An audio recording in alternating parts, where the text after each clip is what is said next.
Director గారు మీకు మీ character చెప్పినప్పుడు మీరు ఎలా ఫీల్ అయ్యారు? అంటే మీ డైలాగ్ మాడ్యులేషన్ అంతా డిఫరెంట్ గా ఉంటుంది సినిమాలో, మీ వాయిస్ కానీ మీ బాడీ లాంగ్వేజ్ అంతా డిఫరెంట్ గా ఉంటుంది.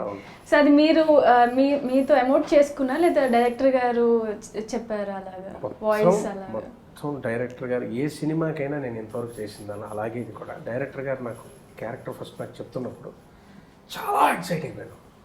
అంటే ఇది ఊహించుకుంటుంటే ఇది ఇలాగా ఎందుకంటే పవన్ కళ్యాణ్ గారి పిక్చర్లో ఇది పడుతుంది, నన్ను ఏదో చిన్న పాత్రకి వాడతారా ఏమో అనుకుంటున్నాను నేను.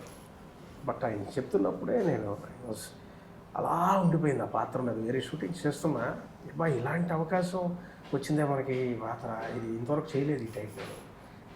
మొక్కజొన్న కంకెలు 2 పండితే దానికోసం వాడు చూస్తూ అన్న అది ఆ టైప్ లేదు. డిగ్నిఫైడ్ రోల్స్ చేసాము, అందులో చేసాము, ప్రతి పాత్ర బాగా పండుతుంది. ఇలాగా ఈ లెవెల్కి మట్టితో మనిషి అయిపోయి నల్లగా అయిపోయి కాళ్ళు బొబ్బలెక్కిపోయి కసిని బొగ్గులను చూస్తూ ఆ కసి కళ్ళల్లో అలా ఉంచుకుంటూ కసి చల్లారకూడదని వాడు అటెంప్ట్. అంటే ఒక సాడిస్టిక్ హెల్ప్లెస్ విలన్. ఇంకా ఒక కరెక్ట్ మాట చెప్పాలి, సాడిస్టిక్ ఫ్రస్ట్రేటెడ్ హెల్ప్లెస్ విలన్. ఇంకో దారి లేదా? అది డైరెక్టర్ గారు డిజైన్ చేసింది. నేను ఒకటి చెప్పదలుచుకున్నానండి, అందరు తెలిసిందే.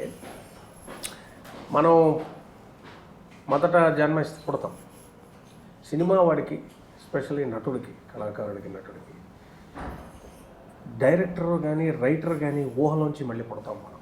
ప్రతి సినిమాకి పుడుతుంటారు క్యారెక్టర్స్, అది ఇంకో జన్మది. సో ఇది ఈ ఈ ఊహలోంచి మనం పుట్టడంలో దాన్ని సక్సెస్ని బట్టే మనం మొదట ఫస్ట్ అసలు రియల్గా మనం ఒరిజినల్గా పుట్టిన జన్మకి అందులో ఫాదర్ కానీ ఫేమస్ అయి ఉంటే, పెద్దవాళ్ళు అయి ఉంటే, వాళ్ళ పేరు నిలబెట్టాలన్నా పేరన్నా, లేకపోతే నువ్వు సక్సెస్ఫుల్గా ఉంటేనే దానికి సార్థకత వస్తుంది. సినిమా కళాకారుడు నేను చెప్పేది అలా అని చెప్పి దీంతో క్యారియర్ అయిపోమని కాదు, ఈ ఊహలోంచి పుట్టాం కదా పాత్ర. ఆయన ఎలా ఊహించాడు డైరెక్టర్ గారు, డాలీ గారు. నేను I love and enjoy directors. వాళ్ళు చెప్పింది వాళ్ళలో ఒక సోల్ ఉంటుంది, ఒక ఆత్మ. వాళ్ళు మాట్లాడేటప్పుడు కానీ వాళ్ళ క్యారెక్టర్ ఎక్స్ప్రెస్ చేసేటప్పుడు కానీ చాలా అద్భుతంగా ఉంటుంది.